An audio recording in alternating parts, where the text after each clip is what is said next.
Real Housewives of Brooklyn, bitch. Real Housewives of Brooklyn. Welcome. I'm at the point now where I am discovering who I am and my aloneness. And I think that has been an issue for me per se, because I've always dedicated well over 80% of my life to things outside of myself, even parenthood. I am not in any type of way trying to blame someone else for that.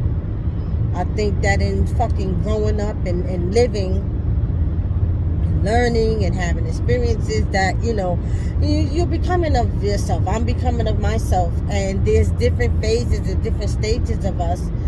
And I think that I needed to set a boundary on that,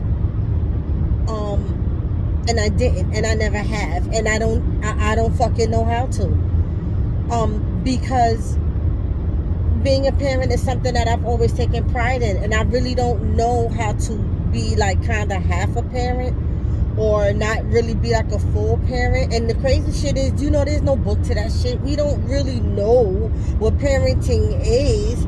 There's no degree in this shit. You just fucking do the best you can, but you do your very best because these are fruits of your loins. So it's just like, yo, this is mini me. This is mini us. I love me. I love us. And now that we have this creation, I just put my all into that and into being a loving, supportive partner. And I'm just finding who I am aside from all of that shit. And that could be a reason why the relationship didn't work out. I think there's many factors that played into why our relationship didn't work out. It has a lot to do with him. It does. But I cannot deny, and I cannot, I can't disagree or not take accountability. Let me say that. There's some accountability at that I have to take. And maybe it's because the way that I was loving was putting everyone's needs before my own. Not in a toxic way. Not to say that, anyone is better than me. I just had a misunderstanding of the way that love is supposed to go. I thought that if I made sure that everyone I love is good, then it will have a boomerang effect. I'm making sure they're good, and because they're good, I'm going to be good. That ain't necessarily the case. So I'm dating, and I'm having a great time with that. And because I'm dating leisurely, I more focused now on myself. And it feels absolutely wonderful. Wonderful. It's liberating. I wish that shit for you, if you're not there yet. Because I also realized that toxic masculinity is fucking dangerous. It is fucking dangerous. First of all, toxic masculinity will have you believe that their toxicity is love. Toxic masculinity will have you believe that their mistreatment or their inability to be intimate or their inability to be vulnerable, with you, to be real, to be raw, they'll have you believe that that's masculine, and it's fucking not. Toxic masculinity is poison. It is fucking poison. I don't want no sick dick. I don't want it. I don't want no sick dick. I don't fucking want it. Okay, I don't want it at all. I don't want that. Alright, I don't want no sick dick. I want wholesome dick. Loving, respectful. I want glow dick. You know what I'm saying? And I'm saying that to say because relationships sometimes they have to transition. Sometimes when you're going through the transition, you have to be separate. Sometimes you can't transition together. But if you are in a relationship and if you are married, you have to do what works for you. And I'm saying that to say if there's a time of separation, that separation, that separation should not mean infidelity. You know what I'm saying? It shouldn't mean that. And it's so unfortunate because, and I know I jump around and shit, but keep up with me. You know what I mean? Keep up with me. Well, how Lil Wayne said, I ain't talking fast, you just listening slow.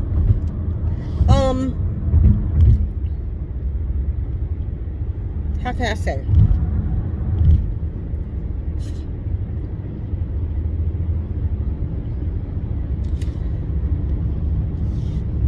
Sometimes, at least, this is what and I'm not talking reconciliation. Sometimes it's possible that a meeting of the minds comes from having separate spaces. And in that separate space, you then at some point come back together and maybe it's a gamble, maybe it's a fucking gamble. I don't, because in his absence, I found who I was.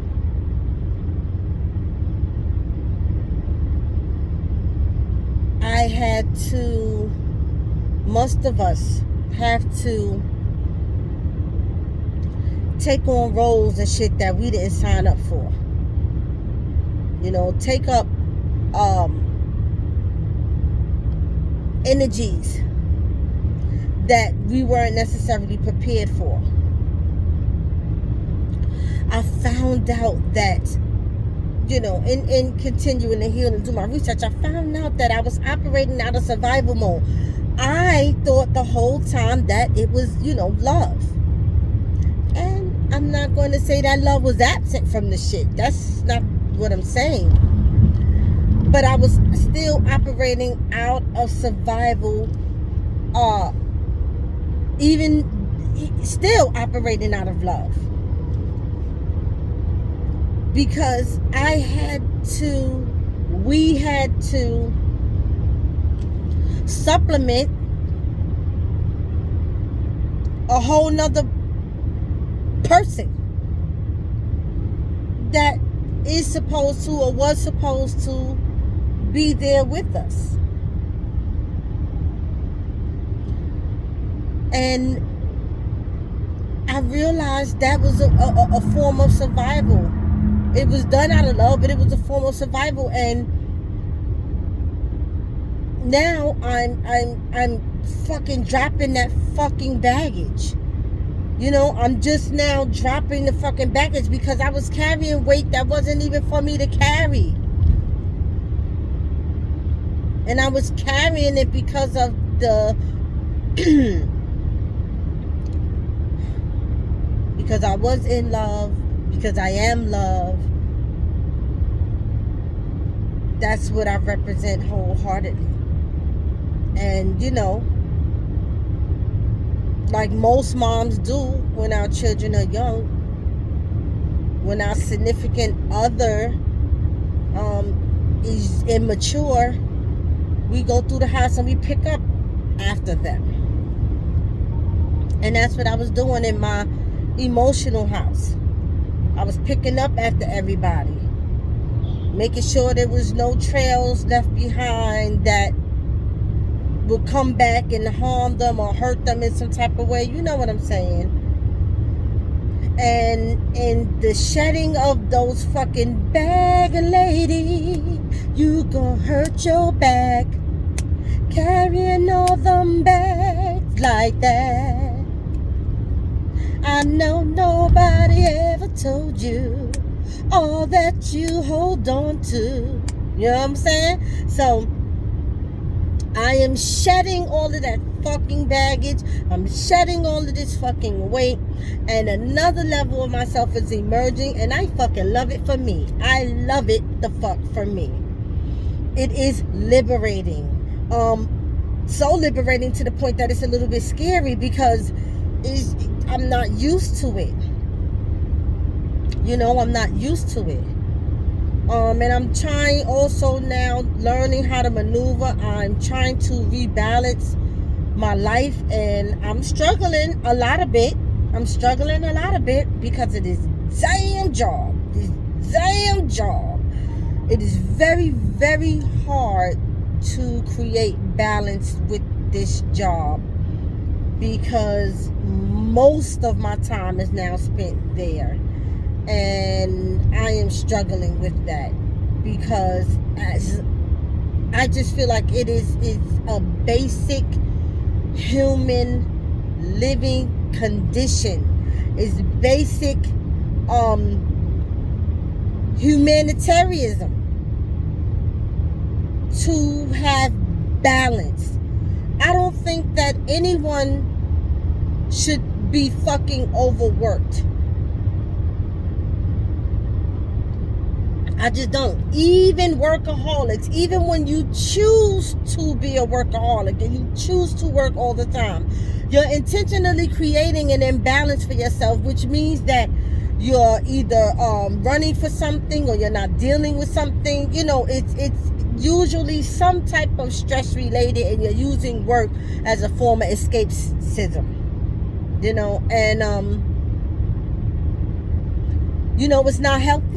It is not healthy. It's not healthy for you personally. It's not healthy for your family life. And I'm struggling with that.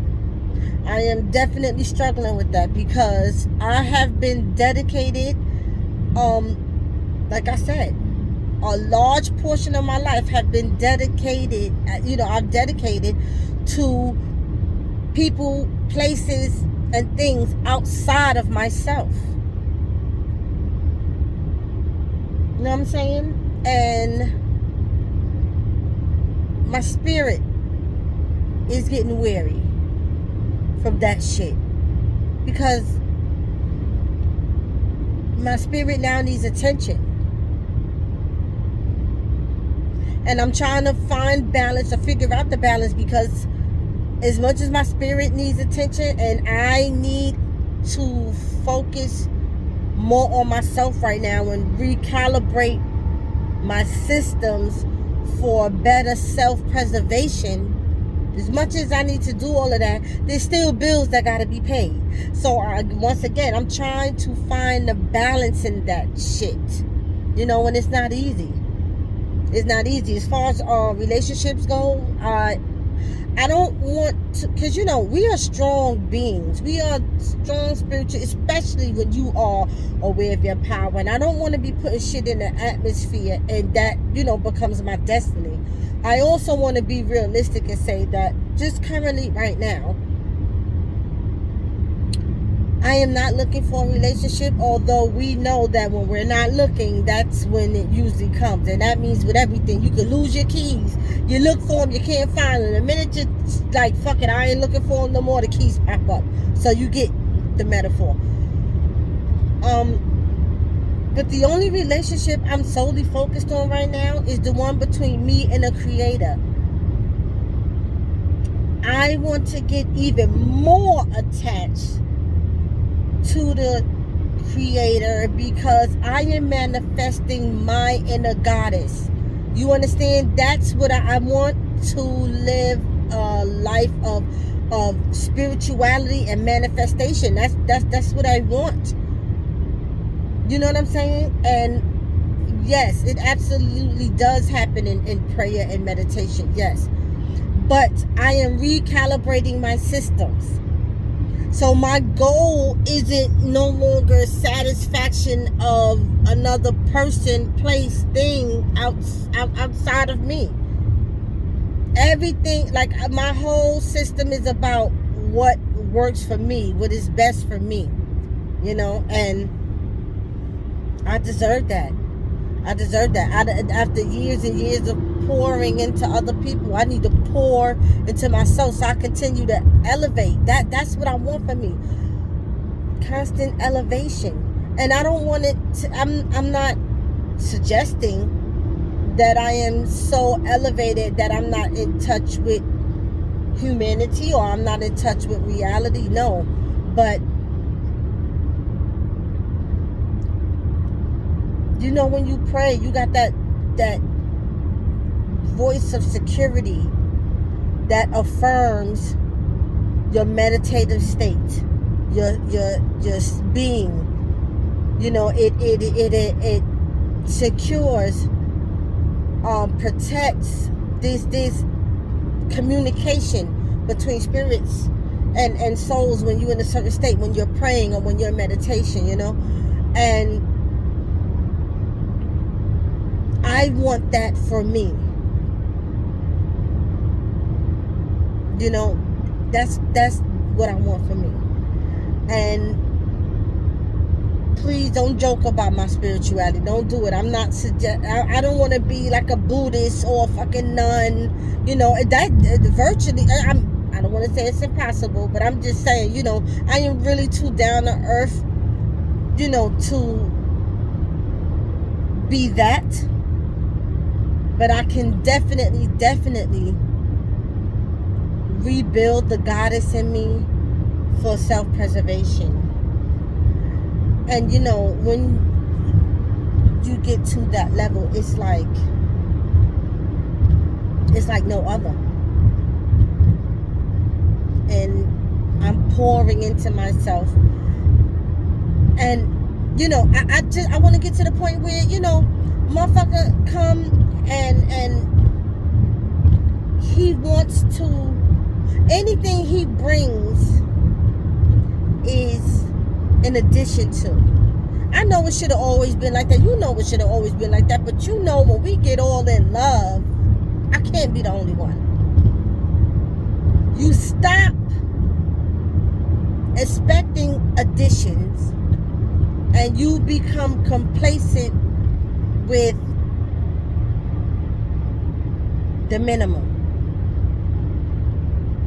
You begin to make excuses for their toxicity or their low vibes. We have all this history, and I just feel like the same excuses that we use to comfort ourselves, the same excuses we use to try and mentally trick ourselves into them being something that we want them to be instead of accepting them for who they are. Those same excuses can be used to find the strength and the courage to separate yourself when it's time. When it's time for separation. Let me give you some examples. We have so much history. And I feel like if I give up on us, then I leave with nothing and I've invested too much. But the whole, you can flip that before I make that other point. You can flip that. We have too much history. I've invested so much. It's no way that we should still be at this level and I have nothing. And you do have nothing if all the resources that you're pouring into isn't being reciprocated. Relationships cannot be fucking one-sided. Healthy relationships cannot be one-sided. And like I said, toxic masculinity is fucking poison because they'll have you believing that, like, okay, for me, nigga had me second guessing my whole self, my whole motherfucking being, my decision making. Because he, in the beginning of this breakup, his manipulation made me believe that I made a wrong choice in believing in him, and believing in us, and believing in black love, and wanting it, and wanting a complete family, and you know, thinking and hoping the best for us. You know, his manipulation, once it came to light, had me like, oh shit, you know, I did this all wrong. Then it put me in regret. And that's not nowhere near the fucking case. Toxic masculinity is fucking poison. And so you can flip that, because if what you're pouring into isn't being reciprocated, you lose it. You're losing. If you're going to settle, at least settle for what you deserve. Don't settle. You know how many motherfucking people is in polygamous relationships and they don't even practice fucking polygamy?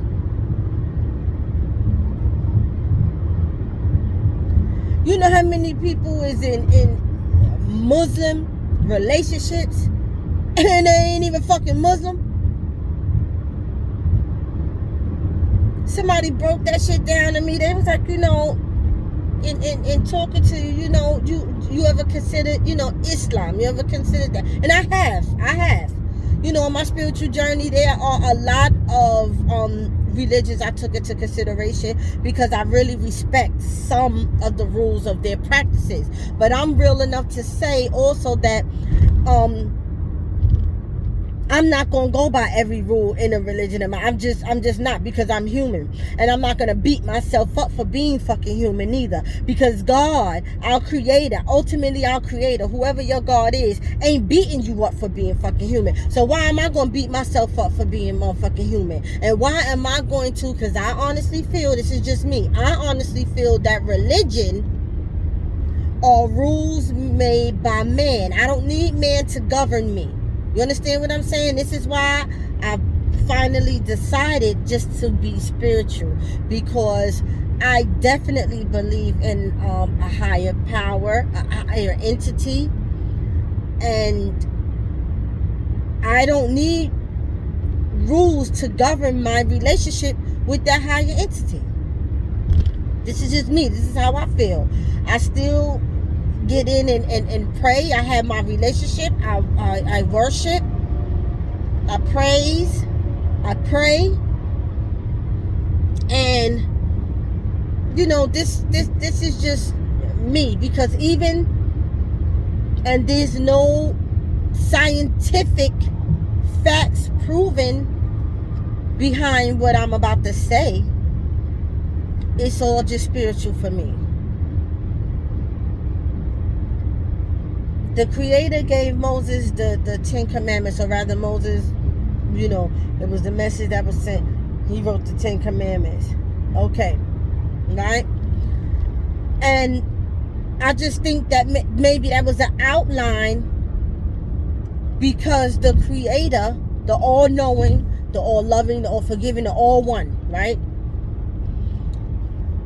He is a compassionate and loving God. And I just think it was an outline to try to get the people to be the best version of, like, you know, it's like a starter kit, you know?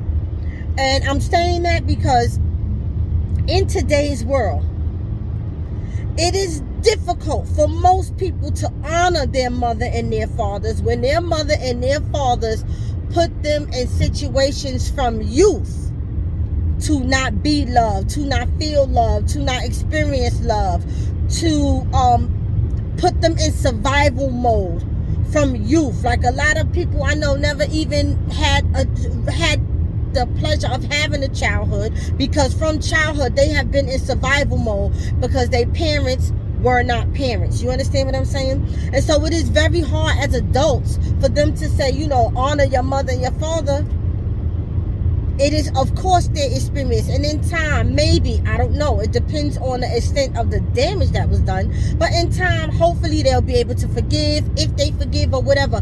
But for lack of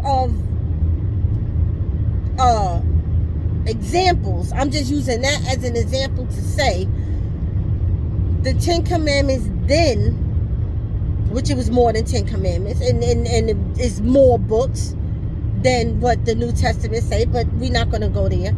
I'm just going to stick to the subject and say the 10 Commandments, I just feel like it's an outline, because when you get to the meat and potatoes of life, everybody's life isn't set up in a way where they're able to honor those 10 Commandments. But I don't believe that God is condemning them for that, because everybody's situation is different, everybody's journey is different. Everybody's relationship with their creator is different. Me and you ain't gonna have the same life. I don't care how similar our experiences are, which they are. This is how this channel got created, because I went through a fucking heartbreak, but I ain't the first heartbreak. It's not the first heartbreak of that kind. And no matter how similar our fucking experiences are, the lessons that we are to learn are different. Because the main lesson in living this life is to become and ascend your greater self, i.e. going back to the 10 Commandments. I just feel like that was just like an outline, like, listen, let me give people a starter kit on how they can be their best self. I don't think that, I refuse to believe that the compassion and the love of God is tainted or changed or altered because you're not perfection. We are made in the image of, but we are not. Okay? And so, because I aspire to be my best self, because I aspire to connect with the goddess in me, I am not in the space right now or in the state of mind to entertain anybody fucking toxic, anybody low vibing. And that is not self-manipulation. It means that some of those affirmations and some of those old wives' tales that our foremothers and fathers used to say bring some truth to it. My grandmother used to say, birds of a feather flock together. People take that shit out of context, and they be like, oh no, because she's a motherfucking hoe and I'm not a hoe, and and just because I be with her, that's my friend, that don't mean I'm a hoe. And I just think that some of those old wives' tales and old sayings and things like that, I just think that they have diversified meaning, and you put them like you do certain rules of religion. You place them in areas in your life where they make sense for your situation. And so if I'm ascending, if I'm working on being my better self, that means that some relationships have to be severed, because I'm not the bird that's trying to go with the flock. I'm just not at this time in my life. And it don't mean that I don't care for the person anymore. It don't mean that we can't be friends. It just means that right now our frequencies are different, and I gotta respect myself enough to know, I have to respect myself enough to know, recognize that, and then vibe to my own frequency. And sometimes you vibe away from other frequencies, but it's okay. You was born by yourself, and you don't have to live a life by yourself, but there are certain parts of your journey you definitely gonna have to go through on your own. You understand? So with that, that's where I am, and I'm just not entertaining anything that is not of my frequency. I understand now when they say, you gotta cut off shit that no longer serve you. I understand that shit. Because as hard as it may be, because you're loving someone, you're in love with them, or whatever the case may be, you need to overstand You need to understand that you deserve that same type of energy so that you can keep going to your spiritual destination. If you so busy pouring into somebody and they not pouring back to you, they are keeping your vibe stagnated.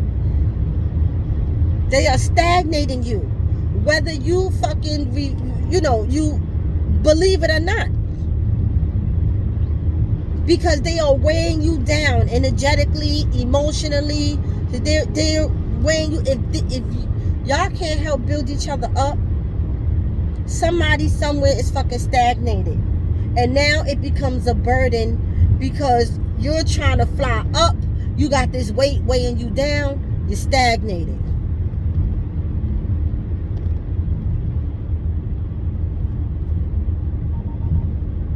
That shit, listen, I don't,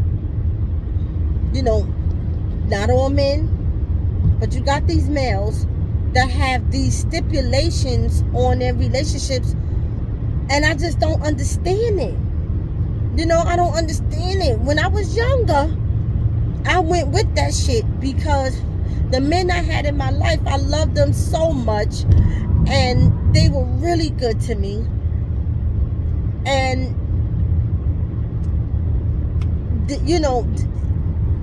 to me, they word was golden. They word was their bond, and they bond was golden. But as I became a woman, as I continue to grow, I see these stipulations, and I'm just like, I can't. It's a lot of shit I can't go with. It's a lot of shit I can't fuck with. And I'm just being real about that shit. The ego of a man is very fragile. I see, it's very fragile. But they got these stipulations in relationships, to me, that are unrealistic. How the fuck? And how the fuck you out there slinging dick, but you want the division of women? You want those women to be dedicated to you. You want those women to be monogamous with you, but you out there slinging dick. You want your wife, your girlfriend, your significant other to be dedicated to you, but you're not being dedicated to her. You want her to be loving, kind, supportive, understanding, I guess rightful things that you will want from your partner, but you're not being that to her. And I just feel like at this age right now, because I am happily 46 years old, and I just feel like at this age right now, I can't get with that shit if you're not giving it back. And now, due to my last experience, you gotta offer that shit straight from the motherfucking gate. Any fucking thing. I'm not claiming I done overplayed my part so much to the point that I don't give a fuck how much I like you or how much you like me. We like each other, and that's great. When we are around each other, we're going to be the best versions of ourselves because we like each other and we deserve that. But if you're not offering up integrity off the fucking rip, I can't have you in my fucking energy space. If it's just certain shit that if you're not offering off the fucking rip, it doesn't have to be a relationship. It's just some shit that's supposed to come with adulting. And this not only for dating. I'm just using that as an example. I'm talking about friendships too, because even though some of my friendships are not the same, it's a lot of shit, that bitches done told me that I will take to my motherfucking grave, because I'm an honorable woman. I'm a real bitch, and I don't need a relationship with a man to define who I am. I remember me and one of my well, at the time I called her sister, but you're blinded by, love. And when shit is not reciprocated, you're blinded by love. And I'm saying that because I call this bitch my sister, and then we got into an argument on Facebook at one time. And this is, how people can't wear masks for long. So what happened was, on Facebook, I put up a small sermon, right? And she came on my page, beefing about the sermon. It wasn't long. She came on my page beefing about the sermon. And so, my rebuttal was to her, I said, what, because she didn't like the preacher. I'm sorry, I'm looking at the time. She didn't like the preacher. She was saying something about the preacher. And my rebuttal was like, and I get that you don't like him, but I didn't put this up because of him. I put this up because of the message. And what I've learned so far is that sometimes you can't be at war with the messenger. It's the message that's being sent to you that you should focus on. Sometimes it be people that you don't even know that have words of wisdom for you. And that's because, I call it divine intervention, where you need the message immediately and it's being sent to you. So you can't be at war. The messenger sometimes doesn't necessarily matter who it is. It's the message you got to pay attention. And that shit right there started a whole motherfucking thing between me and her on fucking Facebook. And needless to fucking say, this was years ago, and needless to fucking say is that, it's just, my discernment is up now. But it's people that, and we don't have to be perfect. We don't have to be perfect, but we at least need to be real. And and I just found out that she wasn't real, because she used that to bring out other shit, to say, you always representing this man. I didn't know I was being damn dumb, but this is me believing in love. You always represent this man, but you don't have no man. And the way she was saying it was like, you can't deliver any messages. You can't post. You can't say nothing about love, because you don't even have a man to be in love. Like, you can't, like, in other words, she was arguing with me. What I got out of it is that you can't represent and speak on behalf of something that you don't even have. You know what I'm saying? Like, that type of shit. And I was like, what? And so I found out then that she wasn't my sister, because you using my personal situation to try to wage some type of war with me. So you was using it as an excuse for whatever feelings you've been harboring all that time. Come on, we adults. We know how this shit goes. So you understand what I'm saying? So I'm saying all that to say is that, nah. If we not on the same frequency, my discernment is going to pick that up. And I can't entertain that shit at this time in my life, because those type of relationships are not serving to my greater good. I want those bonds that's getting me, we're assisting each other, whether it's relationship, whether it's a sisterhood, we are assisting each other in time of need or not, just to become better versions of ourselves. And you know what's so dope? I have that in my life. And I'm so thankful. I've always had it. And I don't want to necessarily say the names of the, I have to get permission from, my sisters to be able to, like, say their names and stuff.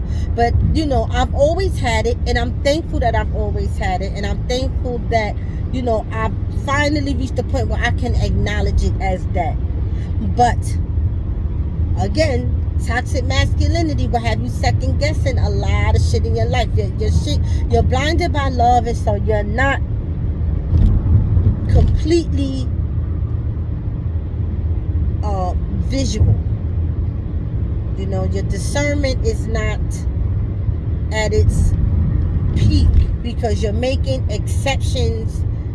I don't want to say that, because there's always an exception to the rule, but you're making excuses for people who you love, but the love isn't being reciprocated. And so therefore you're making excuses because you are not being honest with yourself about who these people are in your life and what type of role they're playing. And that's just what it is. And I think that we deserve better at this point. I want my discernment to be able to vibe off of the purity and the wholesomeness of people. Even if we have a disagreement, even if you don't agree with what I'm saying, it has nothing to do. Disagreements are a part of our humanity. It has nothing to do with your purity or your realness or your wholeness. It's trying to see how can I put this, because somebody disagree with you, that's one thing, but when somebody tries to take your kindness for weakness, let me say that, or when somebody tries to weaponize your love or your intent and use it against you, that is the enemy showing you who they are, and you need to eventually see it, recognize it, and make the necessary adjustments to put them in their fucking place. And Judas has no place in my personal life because I am a flower. I need watering, I need sunshine, I need nurturing, I need love, and that's my divinity within me. That is the goddess in me. The humanity in me. See, it correlates at some point because I need that shit too as a human. And I'm just not willing to be with or around or entertain anyone that is not offering that. Whether we're dating or whether, and you don't have to be in a fucking relationship with nobody to offer, a romantic relationship, for someone to offer that shit to you. You know what I'm saying? And it doesn't have to be all fucking good. It doesn't have to be all perfect. Like, don't fucking think that you're not gonna have disagreements. Don't fucking think that, you're not gonna be human and have a human experience. That's what we're here for. See ya, hey girl. You know what I'm saying? That's what the fuck we're here for. To experience being human and all of its ups and downs and ins and outs. But you gotta know when it's time to move on from some shit. And also know that, sometimes the separatism is for the embetterment of the relationship, and eventually you'll get back. Maybe not. You know what I'm saying? Because if the creator has someone or something else that's gonna help you get, the creator play chess, baby, and sometimes they move them pieces around on the board, and maybe that person may not get back right then. It may be later, maybe somebody totally new. But a lot of religious people, and I don't want to get on y'all, I'm not trying to beef with y'all. I'm just saying that, they get into this. I'm just pointing a few things out that my experience with religion and religious people, they get into this mind state of, they don't practice what they preach. They say, God is in charge and I pray and I have faith and I know this and I know that, but they do not trust their journey. They don't trust God enough, and I know you don't, because you keep holding on to motherfucking poison when that shit is killing you slow. Poison, if you don't treat that shit will kill you. You gotta go to emergency room, and you gotta, hopefully catch it in time to get some type of medication that'll counteract the poison. Spirituality, prayer, meditation is that, but you don't be ready for the fucking antidote. And so you keep holding on to the motherfucking poison, thinking that if I hold on to this poison, and maybe if I can, some type of way that I can miraculously turn the poison into power, then we'll be all right. And that shit don't work like that. You gotta trust completely in all the fucking way. You gotta fucking trust. You can't halfway trust. You can't say, you know what, I asked God to reveal things to me, and and he showed me some things, and I'm just not ready to let it go. Well, you're not fucking trusting, because some of those stages require you to let some of that shit go. And it may be it'll come back, and it may be that it won't. But if it doesn't come back, that means that it's something better that is being replaced with. But you don't even trust your God, and you don't even trust your journey enough to let it go. And I'm not trying to make you feel no way. I'm speaking from fucking experience. 14 years of holding on to some shit that wasn't even for me. Because the whole motherfucking time, the Creator knew this person, knew the heart of that fucking person, and knew that, also knew me, and said, you know what, I gotta spin the block with this nigga here, because this ain't what I had set up for my dedicated worker, for my light worker, for my healer, whatever position you have spiritually in this lifetime. That's not who I have for my healer. That's not who I have for my prayer warrior. That's not who I had. You get my point. In the beginning, yes, that it was divinely so. But somewhere along the lines, somewhere in this life, their experiences caused them different realities. And while one is still on a divine path and not allowing those experiences to taint their faith, the other one's faith has been tainted and tested, and they're living another way, and now their heart has turned, right? So with their heart turning and her heart still staying pure and staying within her faith, this person I no longer have for her. Now I got to give her somebody else. She done ascended to a certain level, and this person is no longer for her. Now I got somebody else for her. But damn, how the fuck do I allow this person that I have for her into her life? Because she's so hung up and holding on to this motherfucker 14 years, and the nigga ain't even around. He ain't even around, but I need for her to trust me enough to know that I done heard some conversations when she wasn't around, in that separatism, in that time of them being separate. I done heard some conversations. I know what his heart is. I know what her heart is. I know that he still got some work to do, and that spiritually he's not at the level that he needs to be for her. Emotionally, he's not there yet. But she doesn't trust me enough to keep them separated. And so for her to get, girl, I'm 14 years motherfucking late on aspiring to go towards my divine person. Or maybe not 14 years late, because it maybe took some time, but maybe 10. You know what I'm saying? Because it was at some point that his heart started to turn, and God knew it.